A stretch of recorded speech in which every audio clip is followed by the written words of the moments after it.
evening, everyone. So, we have with us Mr. Robert today, and we are going to decode NEP together. My name is Asna Fareen, and I'm so happy to introduce you to today's guest. He is an eminent person working a lot with Indian system and with Indian system of education and principles. So, I would just like to share a small PPT, and then we'll move ahead. Uh, I just want to explain things in a more appropriate manner so that you can. Can you see the PPT, Mr. Robert? Is it there? Yes, it is. That's great.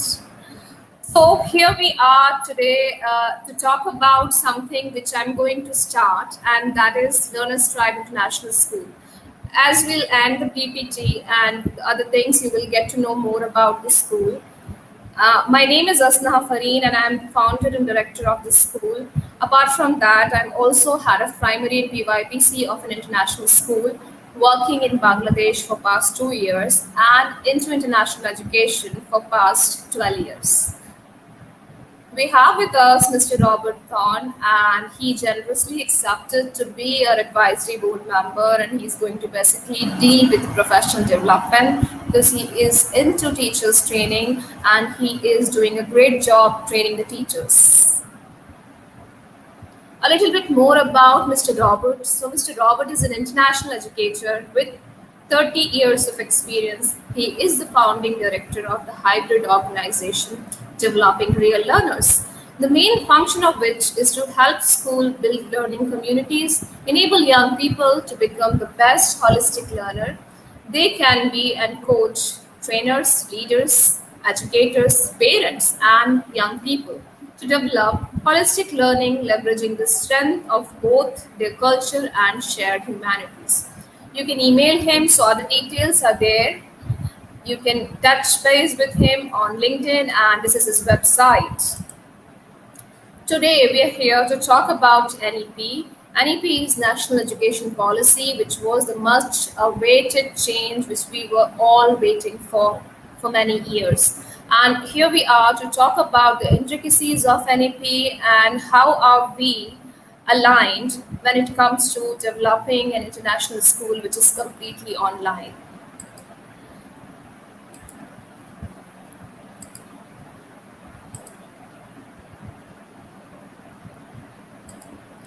So, Mr. Robert, over to you.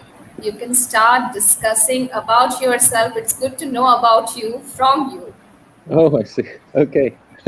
So I've been an international educator for the last 30 years. And I think in my life before that, I was always moving. So we emigrated from Britain to Canada twice before I was 11 years old and came back again. So I've been in a life where I move a lot. And so I've been in many different places. Turkey, Egypt, Czechoslovakia when it was Czechoslovakia, Slovakia recently, Japan, and then I visited many countries also. And so a wide range of experience, but a wide range of experience of different systems. And I think the most important thing is seeing the similarities of the predicaments that we are in globally in our education systems. So if anyone's out there thinking that the Indian education system, oh, it's got a problem and they're the only ones, and you're not. I think many, even those countries that say they've got great education systems, they have a problem that we need to solve. So I was going to be the founding head of, the founding head of international school in Chennai most recently, but the pandemic and some other factors put paid to that. And so I'm now sitting in Turkey and waiting for the pandemic to calm down a little bit. Is that okay? It's great to know about you. Yeah, we all are waiting to, go back to classroom from classroom. Yes, it had some, some kind of advantages, and this is the reason why we are talking together. So it helped us to bring a global community together to bring that change in the educational system. So very rightly said by you that the problem is not only there with the Indian educational system, the problem is prevalent and it is there. Like in most of the countries, still we are following the factory based model. We are still into rote learning. We are still valuing, measuring more than progressing. So, yeah, these are the things which are there, and those are quite dominant everywhere. So, my first question is, what is something that made you interested or inclined towards, digging deeper into NEP 2020? So, I found you very interested in this particular area, and no doubt it is a buzzword. I am also interested in it. So, just tell us more about it.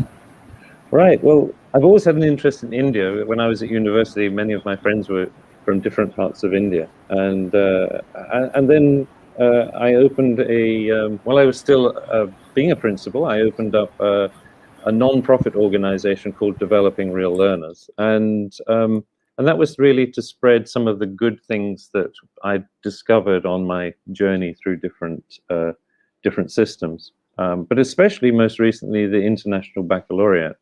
It's a very expensive, it's a very good program, but it's very expensive. So how can other people benefit from the same sorts of ideas, and where did they get their ideas from?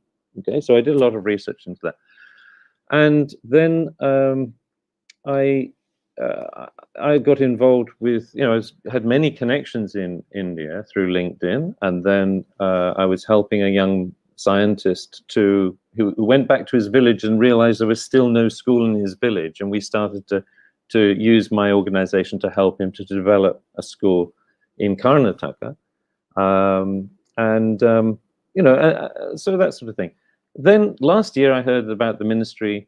Some friends were talking about the Ministry of Education creating the national education, the NEP 2020, and I attended an info session on that, and there were some of the experts who had been advising about the NEP there, and one of them showed a document to illustrate one of the aspects of the NEP, and the document she put up was a direct copy of an International Baccalaureate document.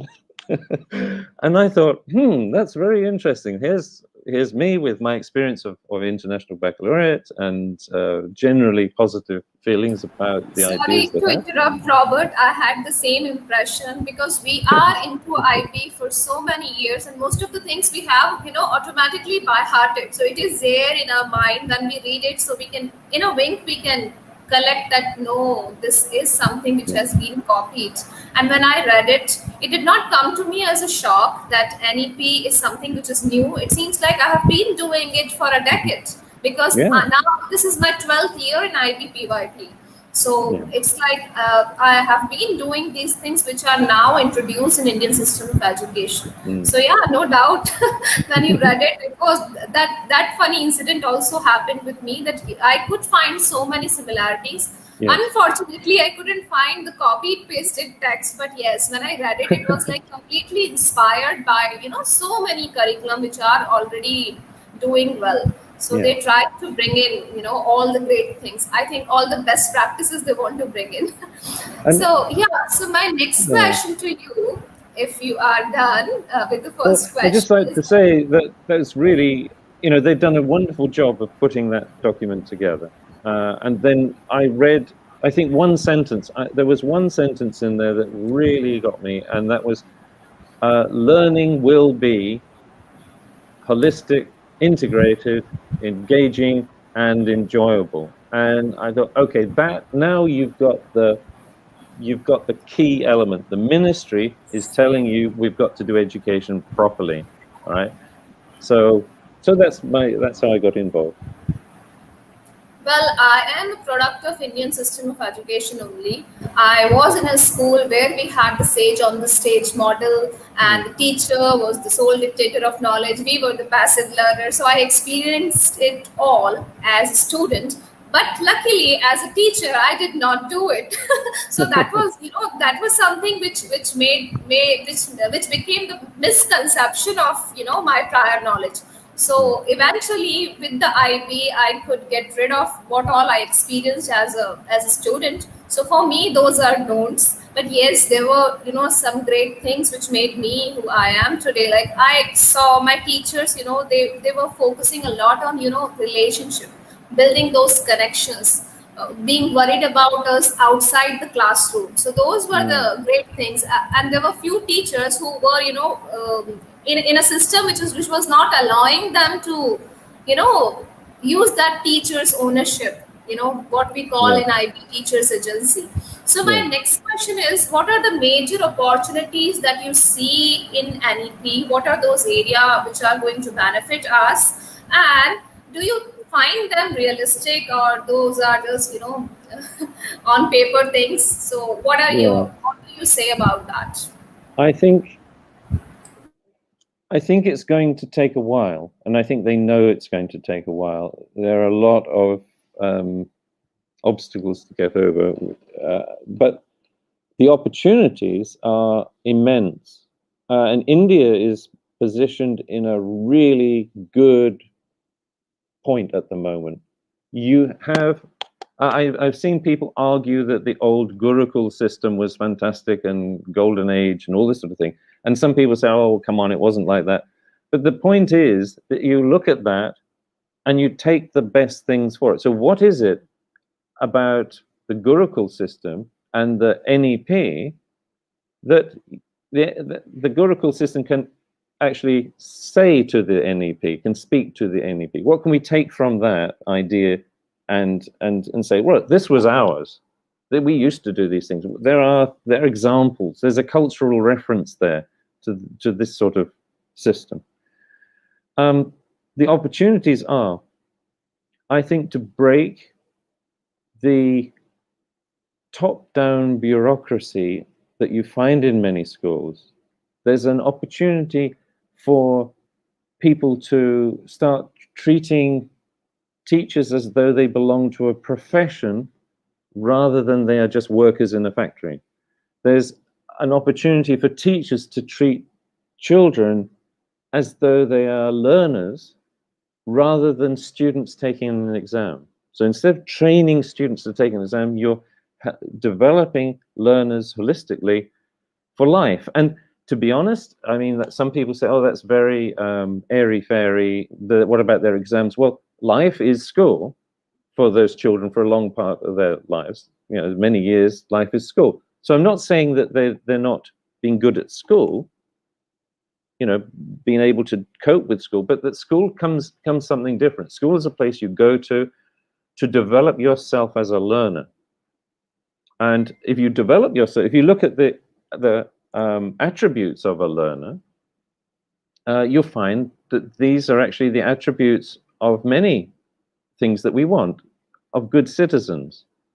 So the attributes of a learner is the same, very similar to the attributes of a citizen, are very close to the attributes of a well-meaning, principled entrepreneur. So, whether it's social entrepreneur or business entrepreneur. So these are core things. So I went around the world. I mean, I went to many countries, and I asked the question to people, what do you think? What attributes, what skills, dispositions, things like that, actually do people need, young people really need to be successful and happy in life? And wherever I went, Japan, Mozambique, to Germany, Lebanon, all these places, they said the same things. And those things were these attributes of a learner. So to be able to communicate with each other, to be curious and inquire, to be able to be balanced, and they're the IB learner profile attributes, but they're more than that. The things that I collected showed more than that. There's anti-fragility. So resilience, we talk about resilience a lot, but there's anti-fragility is the sort of beyond resilience, where you don't just stay the same after a shock, you actually grow from it, So I think that's what people mean by resilience, but we call it that. So there's huge opportunities for not only for kids to be taught or coached or nurtured in the right way, but also for teachers to grab back their profession and to be able to go to school, really wanting to go to school, really excited about learning with the children, not going in and teaching at the children, but learning with the children. And if we can get over that problem, we should be okay. So there's something for everybody in this. For principals, for example, for leaders, to be able to have a community of people who know what the vision is, who know their role in it, and are willing to help each other, not compete against each other, but to help each other to create a community in which holistic learning can take place. So and if you're a principal of such a school, it's wonderful because you walk around and you see wonderful things and you have little problems, but everybody comes together to solve those problems.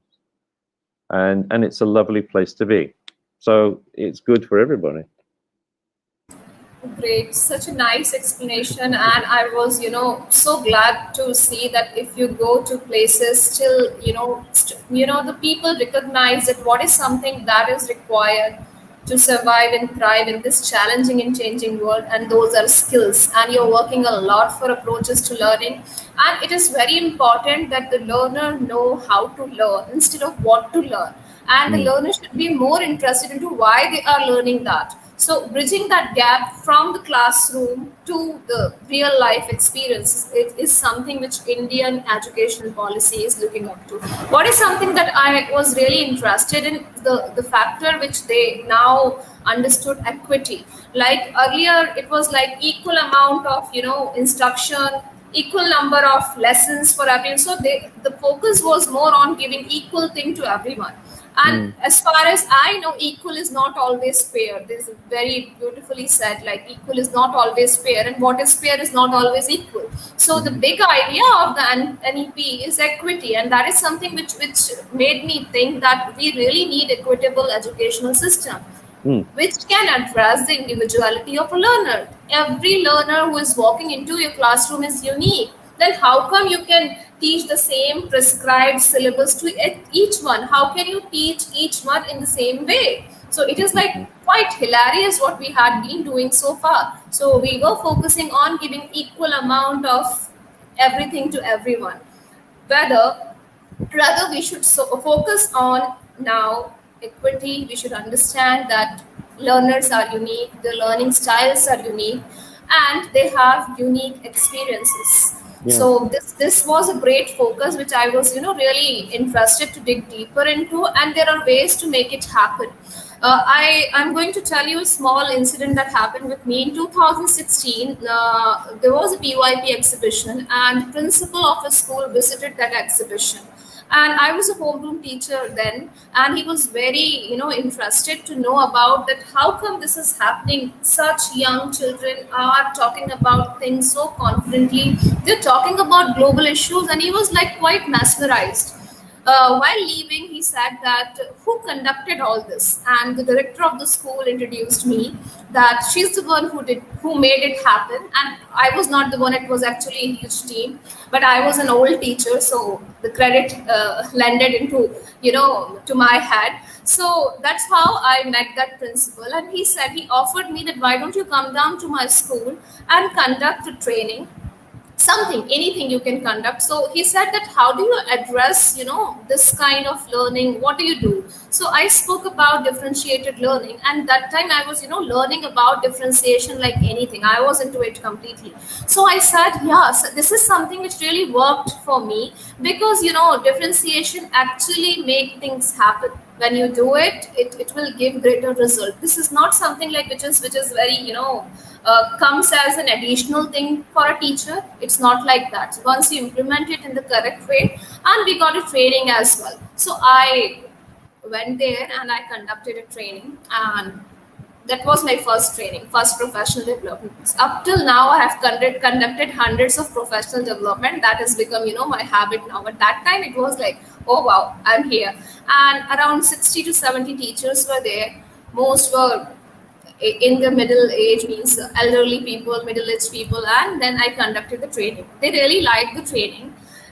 in the last minute, one teacher asked me that whatever you taught us, it's fabulous, and it make a lot of sense to us that we should address individuality. We should, differentiate the instructions or the learning environment, or giving them opportunities are important. But we have the ratio of 60 is to 1, Mm. sometimes 45 is to 1, 30 is to 1. In this environment, is it practically possible? So now the NEP talks about student teacher ratio. Until and unless we are not supporting them with the kind of ratio which is healthy for this kind of learning, we should not expect teachers. So this was the lesson that I learned. Although I conducted a kind of fabulous training for them, but that was not productive for them because they were Yeah. in such system. So it really inspires me that now they can differentiate, because NEP, the ministry, is talking about a healthy student teacher ratio.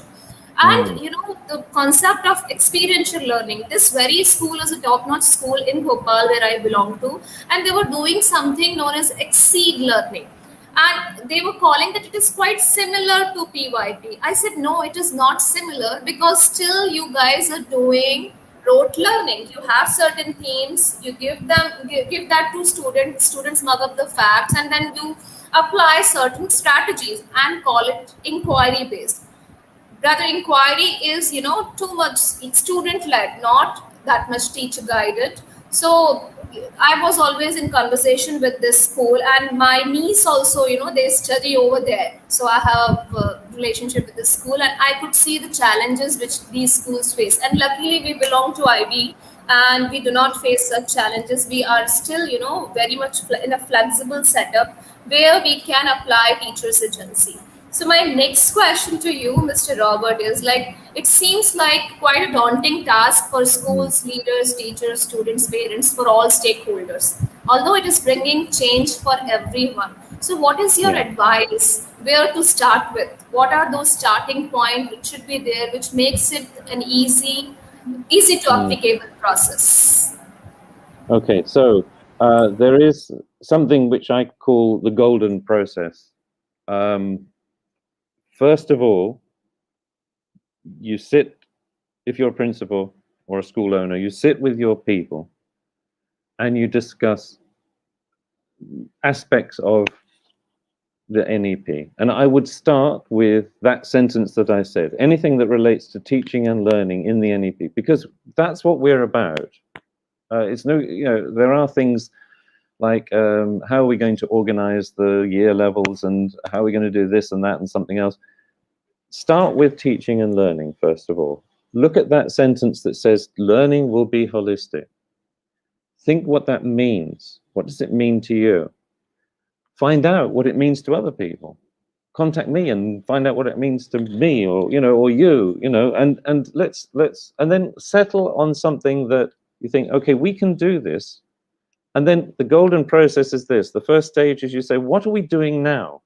So everybody goes away and says, what am I doing now that fits with that, that contributes to that, that helps learners to become holistic learners? And then the next stage is to say, okay, we get together and what could we do to change things easily? What easy changes does this inspire in us to help to develop holistic learners more, okay, or better? And then you say, okay, that's great. Okay, what can we see is really difficult? What don't we know what to do? What's difficult, or what don't we know what to? What's going to take us a long time? And then set a little team of interested people to go away and research how we're going to do that. Yeah. So that's sort of like good teachers are already doing these things implicitly. Not all of the things, but they're doing many of the things implicitly. We need to make these things explicit. So if you are teaching in such a way that your children become curious, talk about that. Make that explicit. Tell your colleagues. Talk about that with your colleagues. Yeah. So I think the question was about the it's daunting. You need to go step by step. You need to, first of all, really, ideally, you need to create an environment of trust. So the principal trusts the middle management. The middle management trust the teachers. The teachers trust the kids to perform their roles, to do what they're supposed to do. And when they don't, you talk about it. You don't blame people. You just talk about the break of trust, right? So we need to get trust going. We need to get communication going. We need to get collaboration going, and not just go into groups and think about it, but what does collaboration really mean? For different types of problems, there's different types of approaches that teams need to apply. So you need to take your time. You need to go through these things. You need to be very kind with each other, because we've got new teachers. I hear of schools where they have teachers, young teachers, who are just in teaching because there was nothing else to do, or they're doing that before they get married, or they, and they're not really. So many great teachers I've met actually started like that and then got inspired. And then we've got older teachers, perhaps, who've been teaching in the traditional manner for a long, long time, and they're coming to the end of their career and they don't want to change. And that's okay, as long as you are pointing in the right direction. That's the direction of the shared vision, which would include something like, we want young people to develop into good holistic learners, which actually is what good parents do that too, right? This is a very natural process. And then you say to people, right, we want you to be good teachers. We want you to go out there and help the kids to develop. Now, you have to, maybe you're having to stick to a curriculum. Maybe you're having to, have an exam at the end of the year or something like that. But what opportunities are there in what you do? Do you have to stand there and tell people everything? Or could you ask a question and get their responses and get them to read something outside the classroom and then come and discuss it? So that's sort of flipped learning, for example. Could you put them in groups or get them to go into groups where they're going to solve issues and learn the stuff that they have to learn together, but work out how they're going to do it? So the actual lesson that's learned is, how do we learn together? Sometimes girls and boys don't like to be in the same group, or somebody sporty guy doesn't like to be in the group with the academic guy. Okay, let them learn to get over this, okay, and help them through it. So that's where the teacher comes into coaching and asking questions about working together. And then if you've done that in your class, you can then say to their other teacher, if you're a science teacher, you can say to their English teacher, I did this in this class. Look, they know how to work together now. They know how to learn together.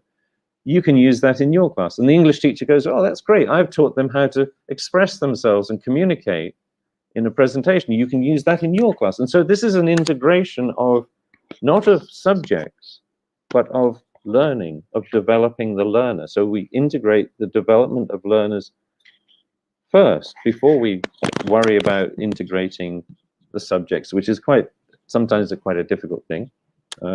We can do that later when we're confident. So teachers need to be made confident. They need to be trusted.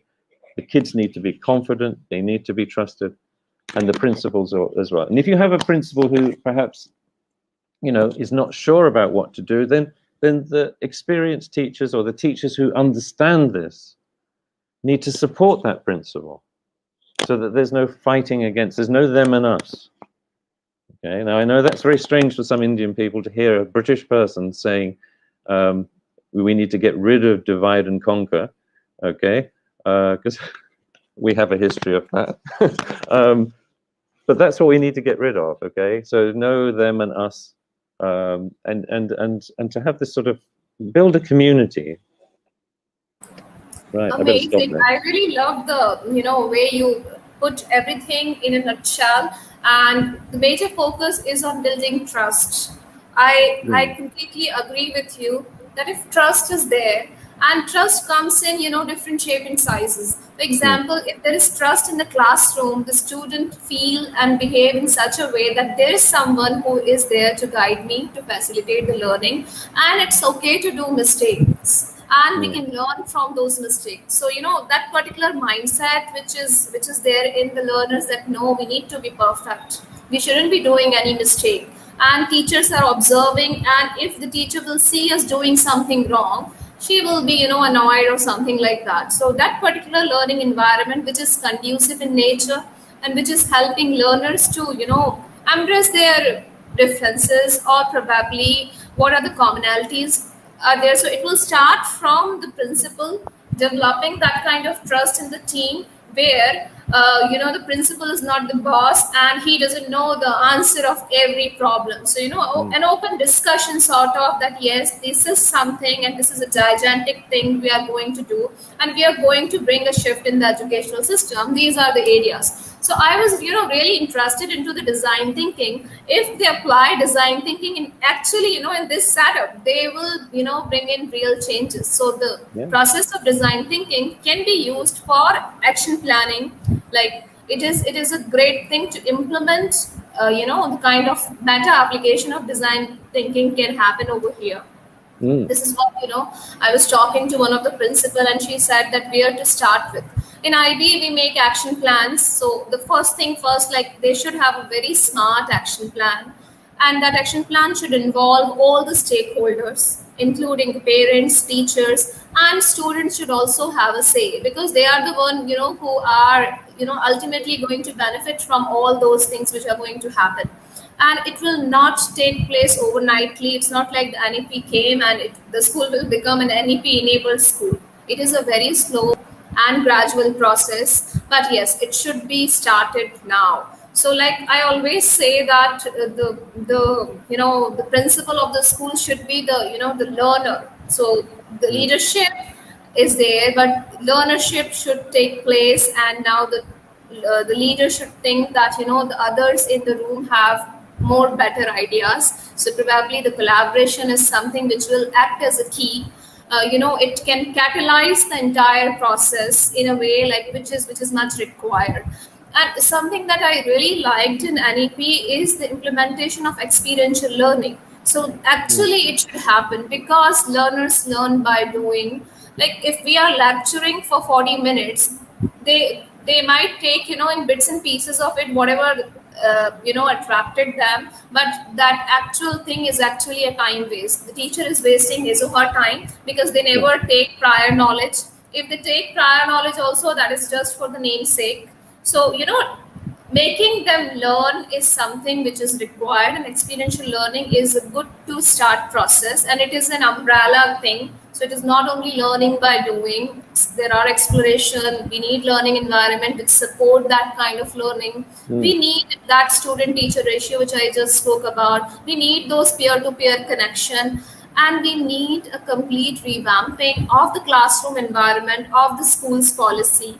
Like it is written in the NEP that assessment, they are looking into a 360-degree change. But what is that 360 change? Do they know about it?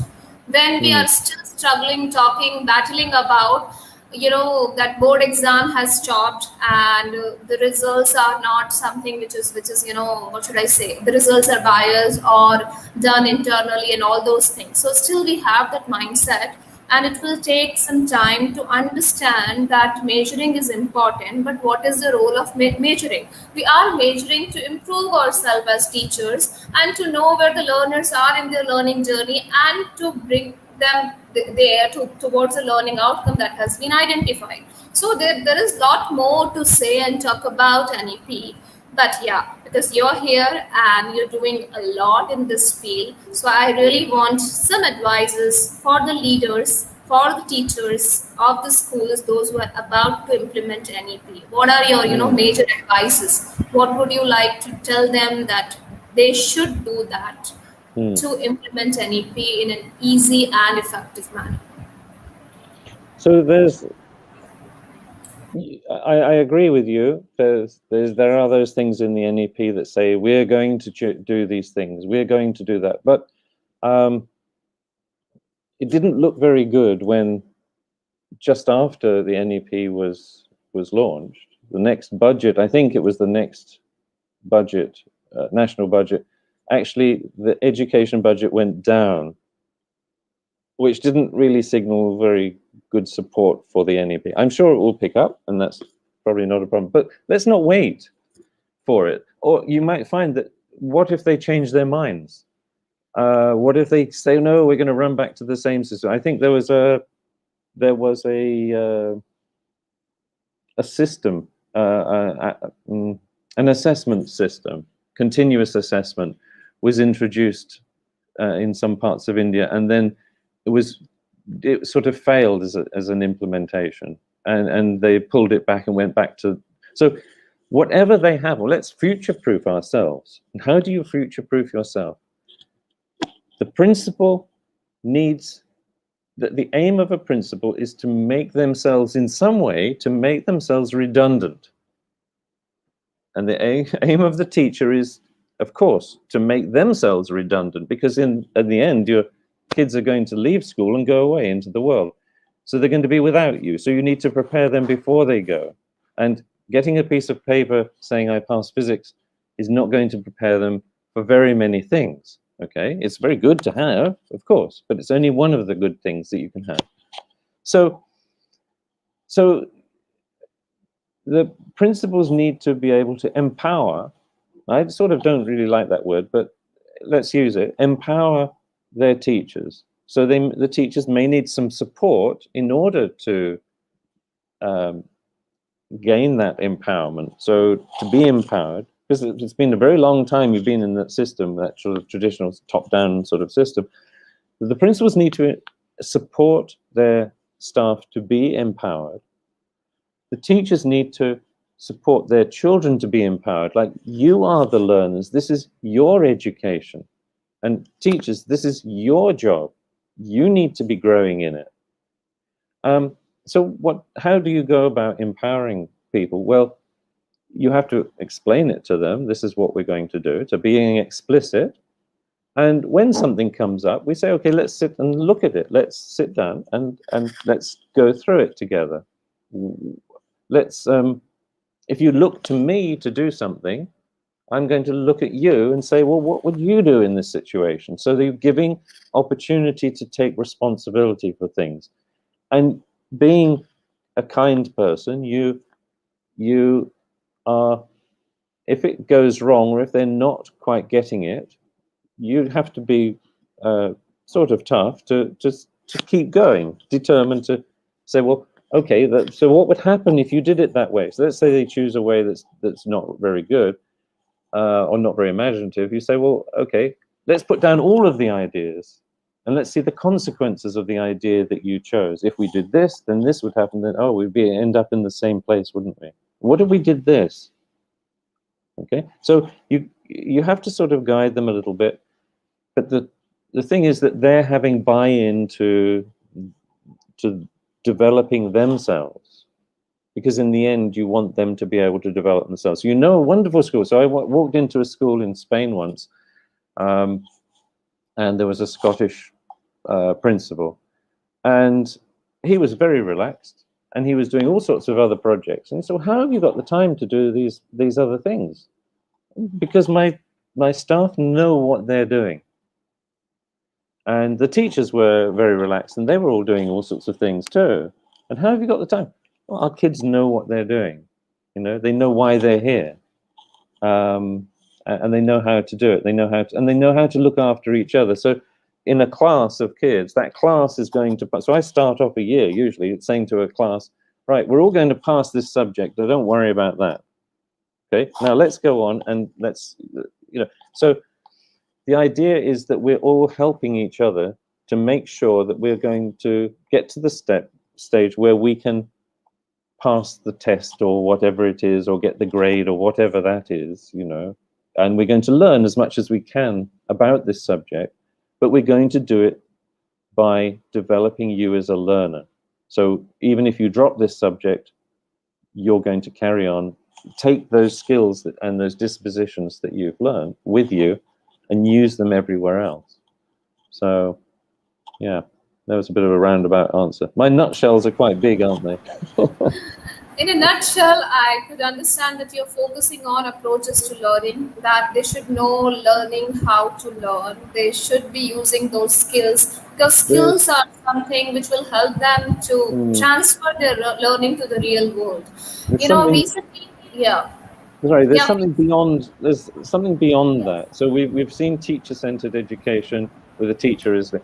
When I was at school, it was student-centered, where it was focusing on being a good student. And then we've got learning to learn and learner-centered education, which I think has horribly been reclaimed and slid into student.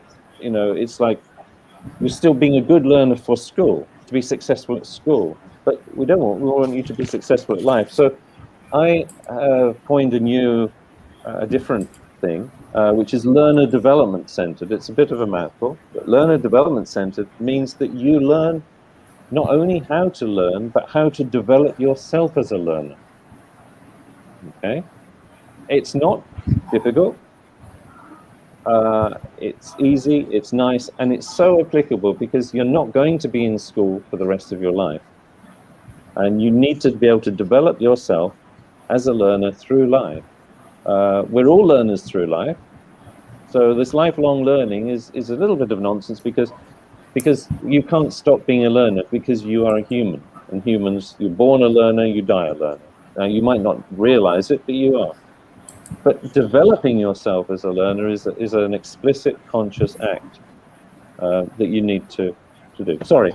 So a little bit extended Yeah, then. and I can completely relate with the name of your, institute, Developing Real Learners. So it's all about that, I think. So you are, trying a lot to develop real learners, and NEP is also working along on the same lines, and I'm also doing the same thing. So we have a common mission to develop real learners. Yes, and how very beautifully said by you that it's okay if they're failing in that subject. It's okay. They can think that this is not something which is their cup of tea, but they have other skills that can make them successful in other areas. So failing in a subject is not the end of life. So this kind of mindset is important, yes. And I was talking to one of the parents, and we do not have the grading system here in primary.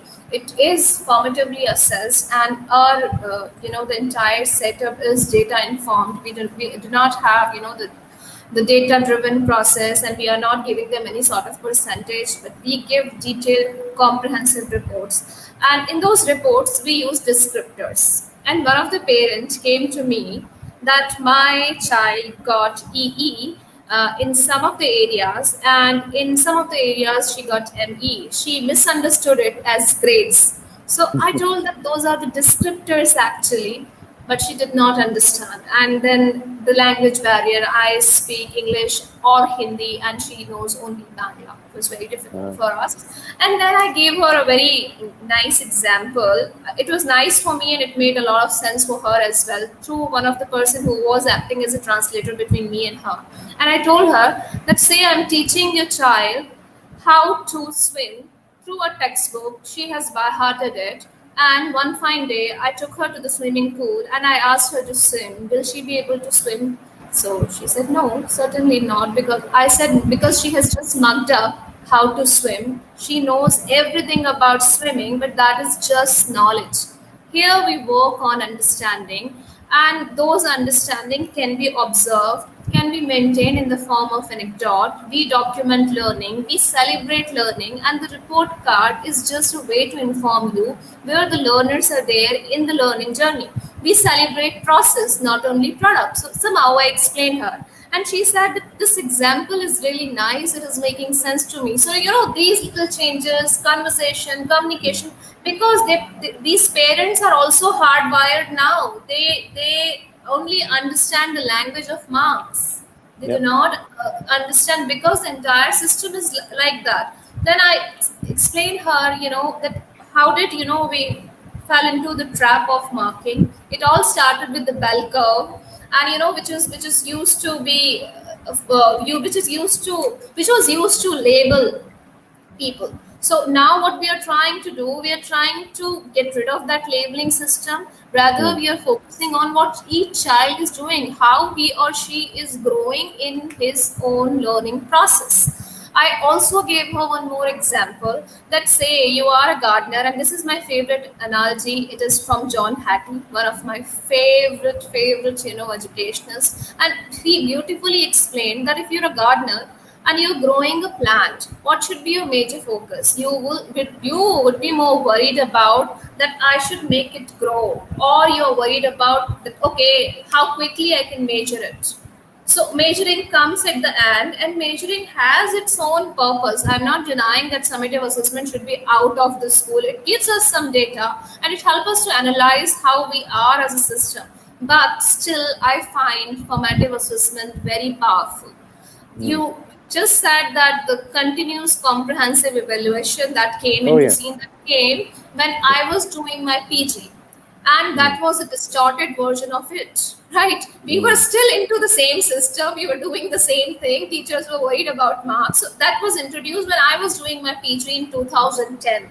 So Mm. that was introduced then, and still, there are many things which are being introduced, but it is not being practiced in the way they should be.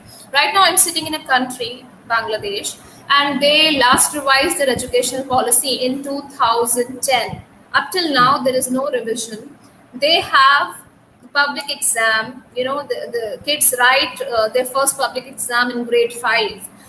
There are tutoring clubs, or I should say the tutors are mushrooming like anything. So it's all about commercializing education. Similar is the case in India as well. I belong to a place, Bhopal, which is known for great coaching classes. People from small towns reach Bhopal just to get that coaching. So commercialization of education, and I hope that NEP will make school a place to learn, not a Mm. factory to produce similar kind of products. And coaching is okay if you really need that, but these days coaching has become a fashion. If the parent have pocket in the money in their pocket, they will definitely send their kids for coaching, just for namesake that in so and so coaching institute my child is learning. And the next thing which is becoming very popular in India is coding. Now coding has become something which is very popular, and I'm not against it, but there are other things which are more important: the emotional, social, and physical well-being. Then the importance of mental well-being. That okay, that coding is important, but do you think that your child has time? Does he or she has interest? So all those things, keeping learner at the center of everything, of all your decision, is something which is required. And I really enjoyed the discussion which we had so far. And I give you a cue that what are the obstacles which are still there, but I would like to hear from you that what do you think, what are the major obstacles which you can observe or perceive from your experience. You have such a rich experience, you travel to countries. So what do you see, that what are the major obstacles in the implementation of NEP? Yeah. So there are key things that help us to change a system. Um, we have some of these things in place already. So we now have the NEP saying that the system should be like this, that should be holistic and all that sort of thing. Okay, so that's good. So we can all point and say, look, that's where we're going. We have to understand what that means, of course. But I was talking to a person the other day, a young lady who had set up her own school, and she'd done it. It's sort of one of these things where let's get rid of all the usual type of schooling and let's create a new, completely new type of school with no boundaries and no subjects and no, all of this sort of thing. And somebody said to her, well, you won't find teachers who can do that. And she actually found that it was quite easy to find these teachers, because teachers really got turned on by this idea. And I found a very similar thing. When I went to different countries, I would find buried in the system, these teachers who were imprisoned in the education system, who said, I can see what you're saying is exactly what I dreamed of doing. I'd love to be able to teach like that, so, and they're not talking about no boundaries and no subjects. They're talking about just within their subject to be able to explore it and inspire children and get children to learn and grow as learners within the subject. So I'm pretty sure that there's enough of the teaching population who will be liberated by this. The kids will love it. Some of them who've been doing really well in the system. I know you've probably seen the same thing in international schools. You get a child who's come from a traditional system, who was doing really well in that traditional system, who's suddenly a little bit lost in this sort of thing. Well, no, we don't want you to know what you know. We want you to know what you understand and how you can apply it. And they're like, oh, anyway. So they get over it, though, quite quickly. So the kids will love it. Teachers will love it if it's not used as a weapon against them. So we just need the principals and the management teams. And I know that some of the principals are sort of there as administrators, and it's really the very enthusiastic school owners who are actually doing the things. They need to understand this as well, and they need to get involved. And they need to start to think, all right, let's try and create this community in which holistic learners may be developed. So what are the obstacles? The obstacles are the opposite to that. The obstacles are people who don't know what it means, who haven't read the NEP, who haven't considered it, who haven't sort of done a deep dive into it. The people who say, no, I am the boss and you just get on and do it. You know, implementing it correctly. There's a way of implementing things. So doing the research into it's not like some of the old style businesses, but it is like some of the new style businesses. So we can see things from business. There are schools that implement things very well. So where can we learn from them? So networking and finding out from other people, being open to say, I need a bit of help here. And then other people actually stepping up and helping, but not to increase their ego. So we need to get rid of a lot of egos, I think. There are quite a few in education, and we need to get rid of some of those. And be more of saying, look, just in India, or if you're in Bangladesh, you know, whatever country you're in, because I think this NEP thing is wonderful. It's an inspiration to other countries too. If you take out the main fundamental parts of it, and whatever countries, you say, right, we as a community, we as a people, we are going to change the education. What is my role as a parent to help this happen, to support the teachers to make that happen? What is my role as a young person, as a learner, to help my teacher to change? What is my role as a teacher to help my principal, support my principal to make this change? What am my role as a principal to help the teachers? What is my role as a board member or as a school owner? What is my role to empower the others? Okay, so we've got to come together as people, and we've got to start. So India has produced these wonderful philosophies and theories and ideas about how to be selfless, how to do things from the heart, how to be wonderful together. So you guys in India, you should know how to do this. You've got the cultural references, you've got the role models, you've got the heroes, you've got the people. Just apply it now. Get rid of the divisive things, the things that divide you. They're all natural to humans as well, but we need to, it's about time that we stopped. Looking at other people and envying them, wanting to be more superior than another person, worrying about your position. If you say I don't know something, you're going to lose your standing. This has got to go. It's got to go, and it'll be hard. But that's probably one of the biggest obstacles. Don't worry about the Ministry of Education if it changed or if it changed its mind. We'll do this.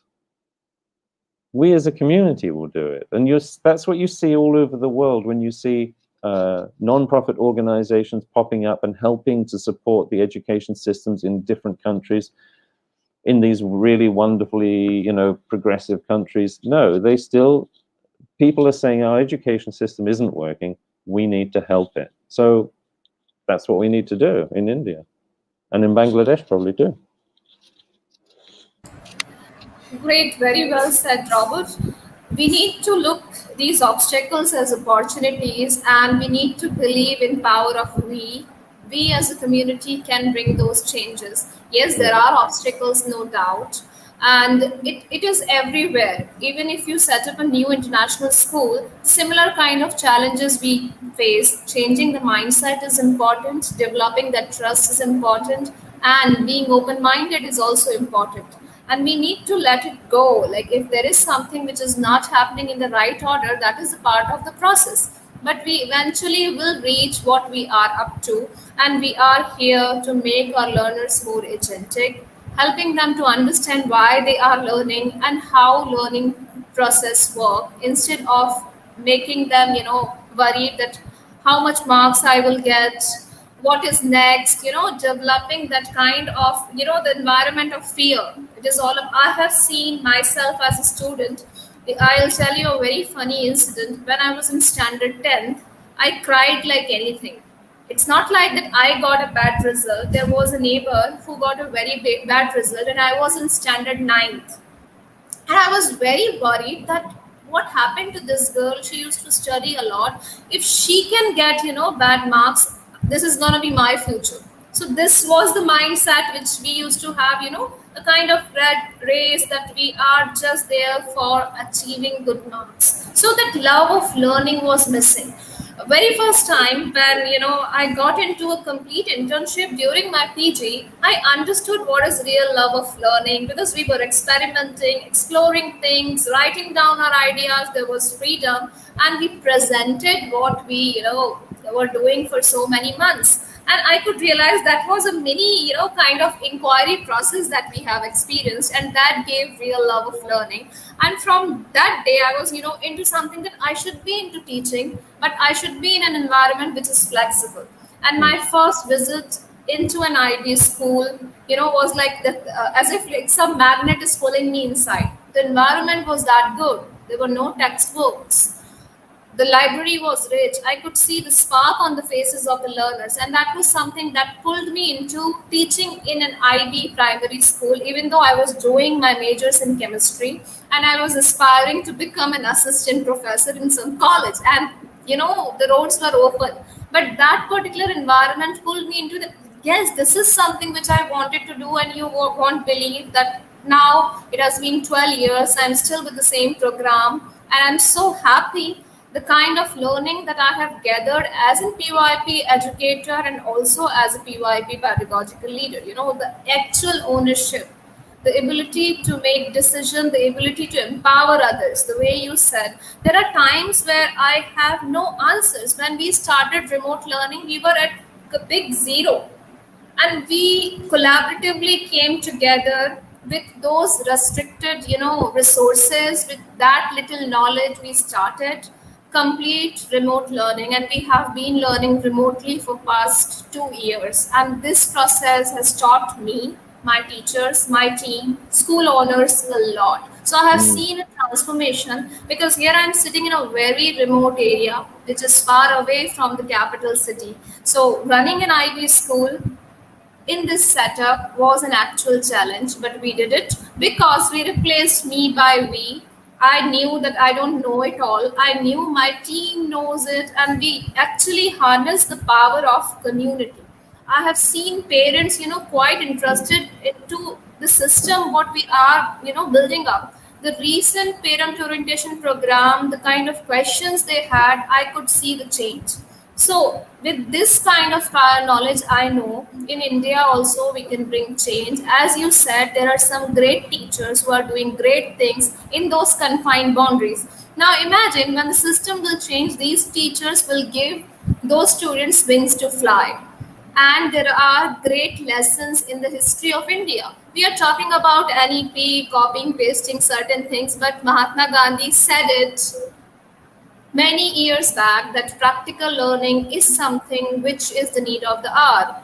Vocational courses should be the part of mainstream curriculum because learners learn by doing. Imagine that schools are now fish distribution center. We are calling learners into rows and distributing them fishes. What if we teach them how to fish? So this is what we are going to do, and I'm damn sure that Indians have all those talents. Indian teachers are very talented because I have been training so many teachers in this pandemic. I myself wore the hat of learner, and I took up this, little mission that we need to empower each other.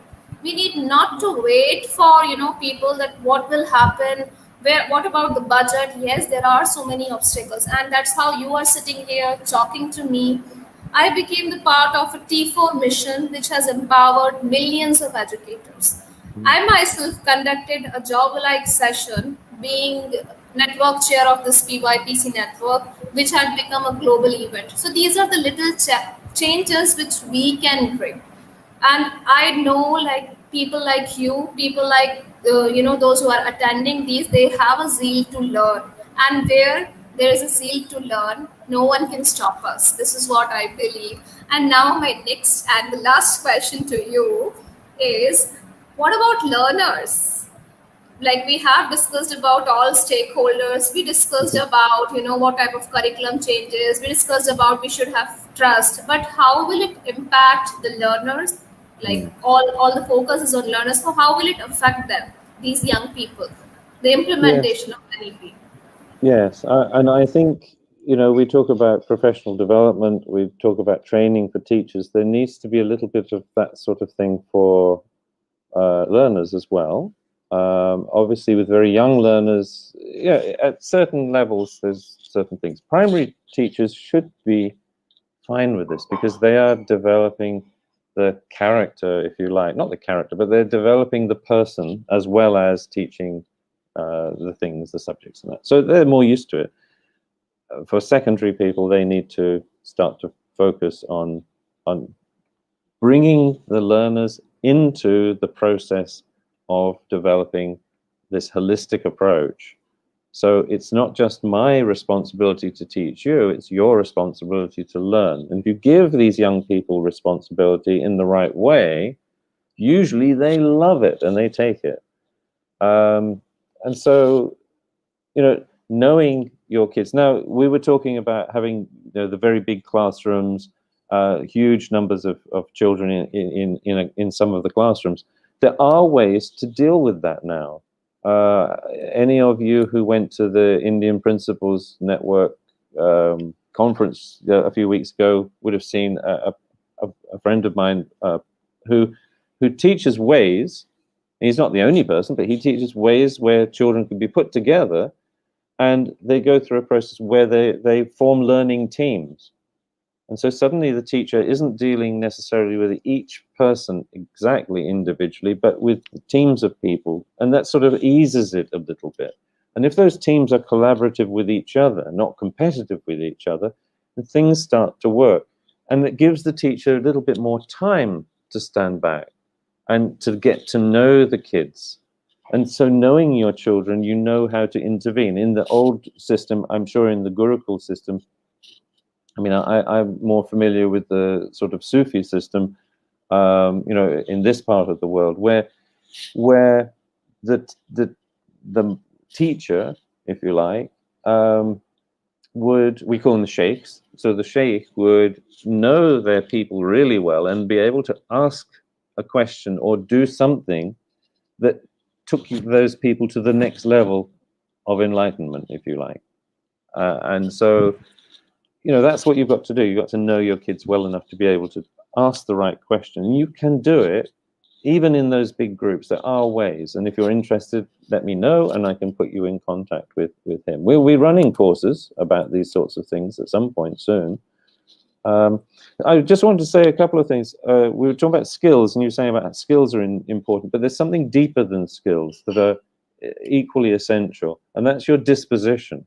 So you can be very skilled at inquiry, but you might not be curious.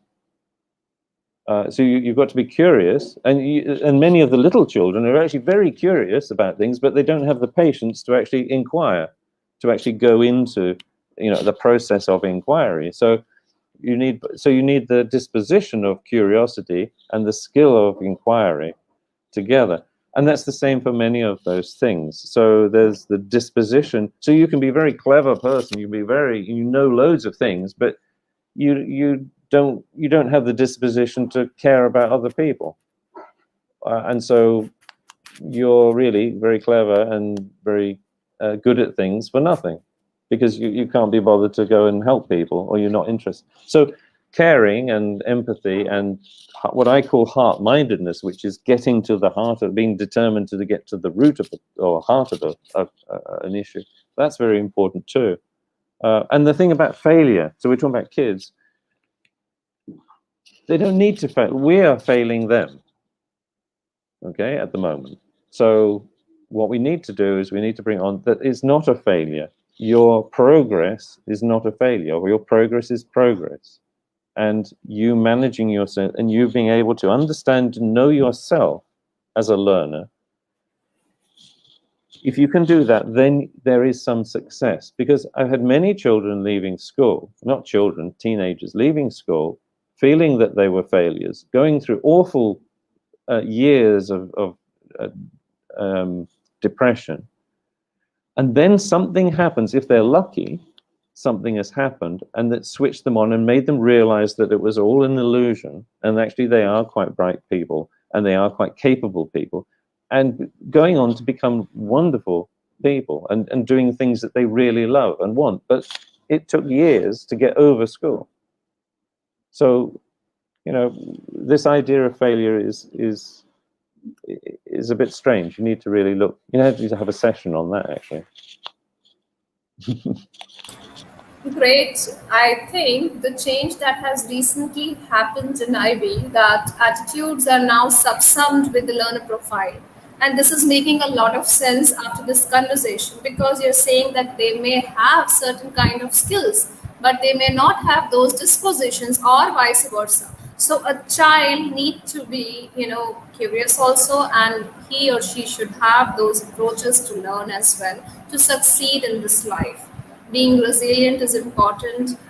Being, having a growth mindset is important. Ability to self-regulate is important. Mm-hmm. Understanding the emotion, addressing them, feeling that it's okay not to be okay. The failures are not the full stops. So, everyone should understand these, what should I say, these milestones which come in the process. So failure is also one of the way to teach us a new lesson. So, not to stop there. So yeah, there are students who were aspiring for, becoming engineers, clearing Yeah. those exams, but there are many. I have seen, people appearing for PMT, the pre-medical test, and failing again and again, time and again they were failing, and they developed that same sense of, mindset that no, we are failures, we cannot get into the medical field, and that stops. Some of them, stopped there. In my age, when I was,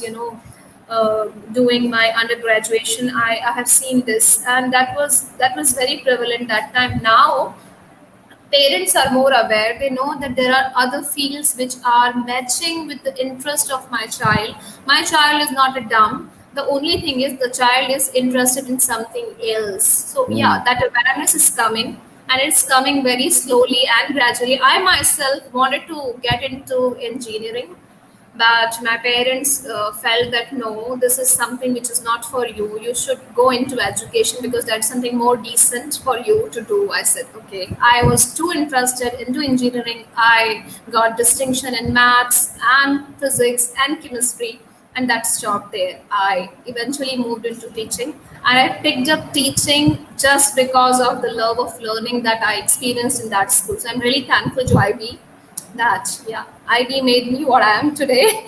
And yeah, thank you so much. And there are many connections which I could make today. And the only thing is, it's not about IB, it's not about NEP, it's about understanding that learners are important, valuing them as individuals, and helping them to grow. So that is something which we are trying to build in, and we are reimagining many things. And this pandemic pushed this reimagination to a greater height.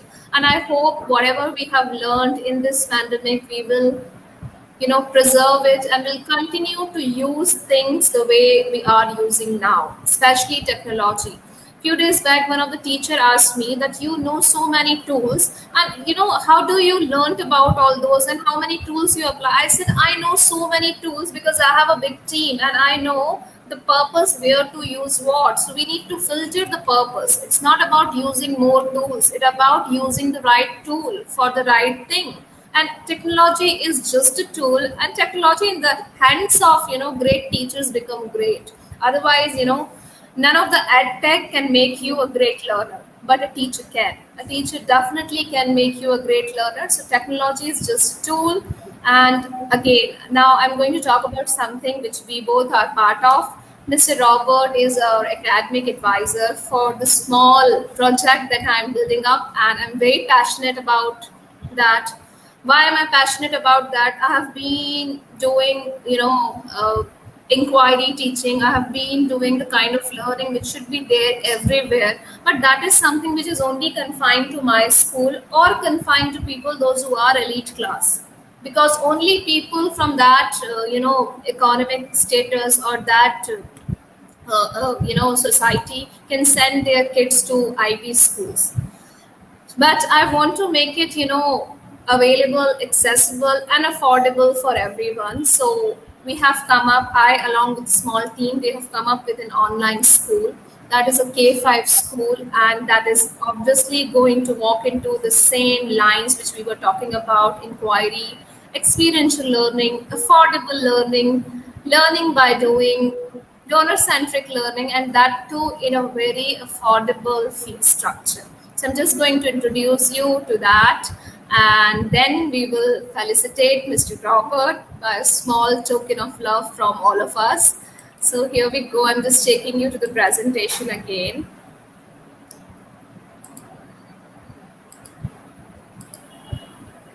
All right. So can you see it on the screen coming up, Mr. Robert? Yes.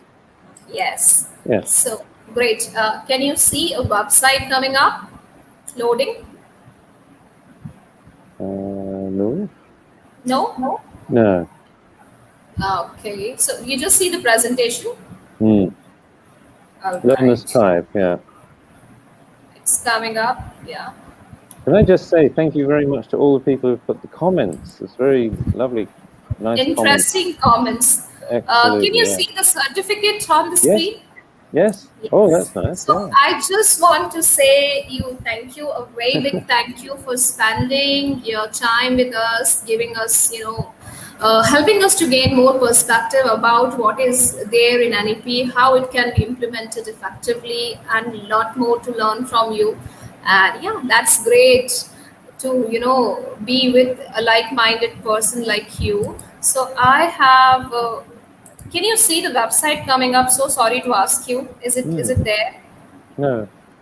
Can you The see it? certificate is there. Oh, let me go again and Mhm. just check it. I'm just trying to show them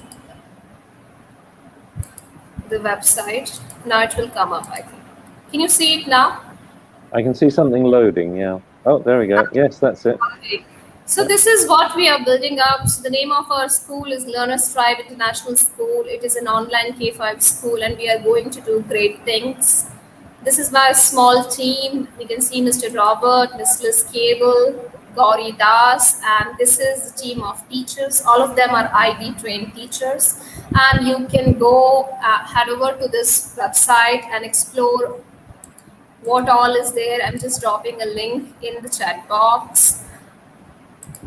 And you Thank you can so put much, my Mr. Robert. you can also put my email in there if you like, or the Yes, website, and yeah, because just one more thing that I want to talk is like hmm, how can we help them? Like if there are schools who are struggling to implement uh, hmm, this kind of process which we were talking about so far, like what yeah, can be done in that scenario? How can you help, or how can I yeah. help?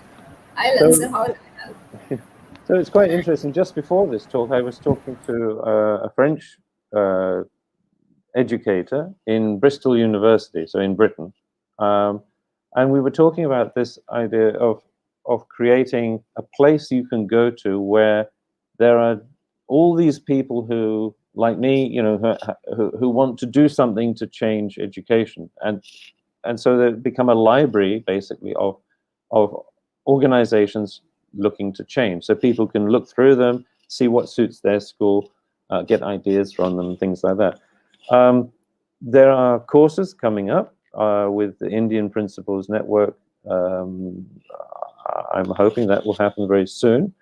You don't have to be Indian to do that as well. That's the other thing. So there are courses that are specifically for the NEP, but there are courses that are for how to do a similar thing if you are in another country. So there's two ranges of that.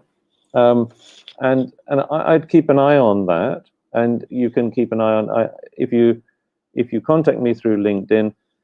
I have a group. You can join the group, and there's a newsletter every week, and that will tell you what is going on. It's a bit of an ugly newsletter. I'm not very good at making newsletters, but at least it tells you the information.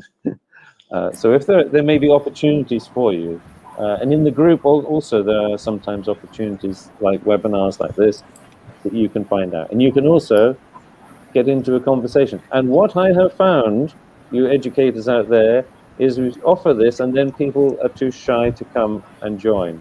All right, so don't be shy. I had some wonderful connections with beginning teachers, for example, in very remote places, and they're the only ones there who's interested in changing, and we communicate. So personally, I communicate with them sometimes, and and it's good. So don't be shy. All right, I have dropped Mr. Robert's email, as he said that don't be shy and you can communicate with him through this email. He is there on LinkedIn as well. I have also dropped the link of the form which you will fill and you will get the certificate for attending today's session. They love certificates, so I give them certificates for attending the That's session. great. So That's very good.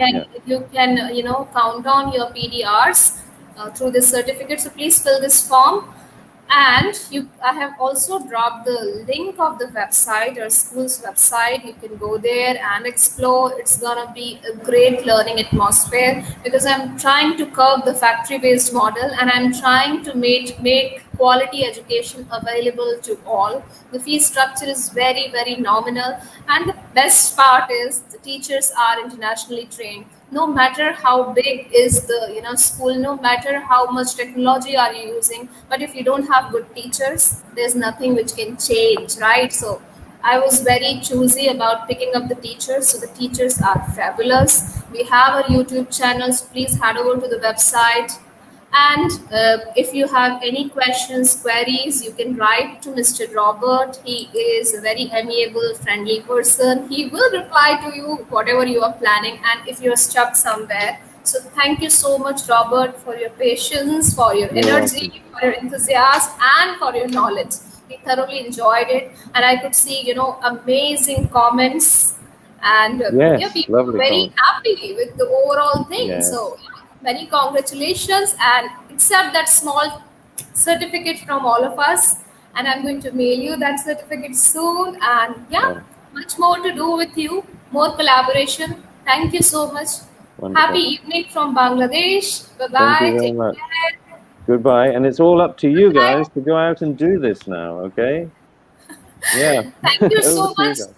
Lovely audience. You were great, and I was enjoying reading your messages. Thank you. A big thank you to everyone. Keep learning, keep growing, and keep communicating like this. We are there to help you, and we are together in this. Thank you so much.